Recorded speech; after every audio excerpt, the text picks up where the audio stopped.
everyone, welcome back to my classroom. I'm Mrs. Little, and today I'm going to talk to you a little bit about why reading and comprehension is important. In the last video we talked about why it's important, but in this video I'm going to talk about how we can improve in our reading skills, how we can develop our comprehension skills, and some good websites and some tips on how to make sure that your child is reading exactly the right book. It's really important that children know and understand what they're reading. So one of the things I'm going to show you now is how to make sure that the book is at the right level. Your child might be able to read all of the words in the book, but if they can't talk about it or if they don't understand what they're reading, then the book is too difficult. So I've got a little helper hinter here, and this is how I help my children in my classroom develop and learn and know their reading abilities. So it says how to choose a book that's just right. So it's a little bit like Goldilocks and the Three Bears. The first bed she slept in was too hard, the second one was too soft, and the third was just right. So when you're choosing a book, the first one might be too difficult, the second book might be too easy, but the third one's just going to be right. So it says once you've picked a book, use the 5-finger rule to check that it is right for you. So it asks you to read the first page. Put up a finger for each word that you can't read.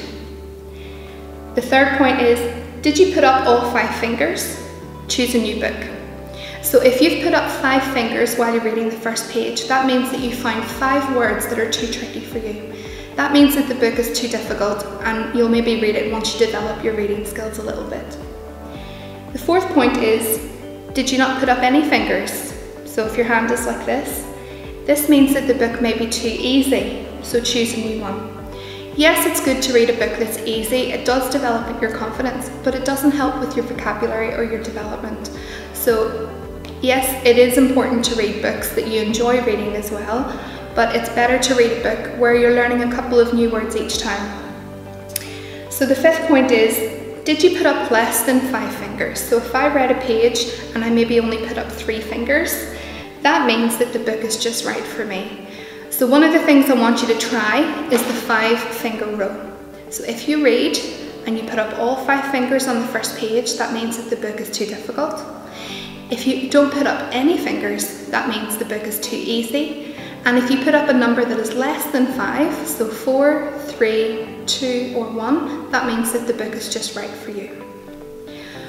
What I'm also going to do today is I'm going to talk to you a little bit about a website from the UK that's really good and it has some really interesting little excerpts. So it's not a full book, but it is a little bit, and what you can do after you read it is you can ask yourself, your child, your brother, your sister some questions about it. And this is really good for developing your comprehension skills. So once you understand your story, you can then talk about it, and you should be able to give some opinions.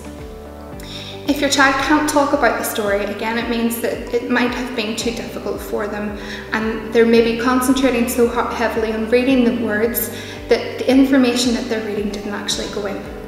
So this website is called lovereading4kids.co.uk, and the 4 is a number 4. So we'll leave that link for you to check that out. And there's a world of books on there and they're really, really interesting. Some books that you wouldn't necessarily find in the bookstore. It gives you a range of age levels as well, so if, I think it's 3+, 5+, 7+, and 9+. So you can choose a level that's right for your child as well. So this is a book, and it's an excerpt, it's the first chapter of a story called The Boy Who Made the World Disappear. So right away the title is grabbing, it's gripping, it helps your child wonder, oh, how did he do that? What did he do? And I'm just going to read the first 2 pages for you. So you can actually print these excerpts out, which is great, so you don't have to just read online, which can sometimes hurt your eyes. I know I wear glasses and I find it hard sometimes, so I like to print things out, and it is nice to hold something as you're reading it as well. So this is the prologue.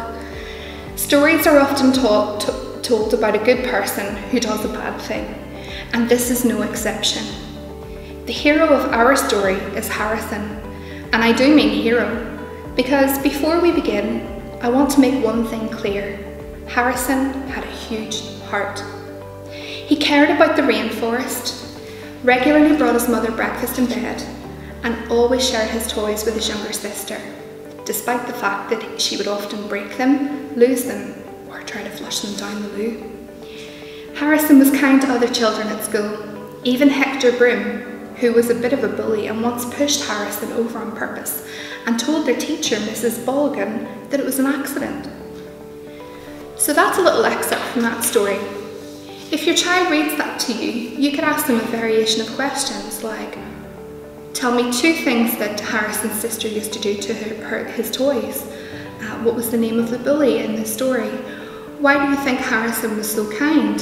And this develops your inference skills as well. So based on what you've read, how do you know these things? How do you know A, how do you know B, and how do you know C?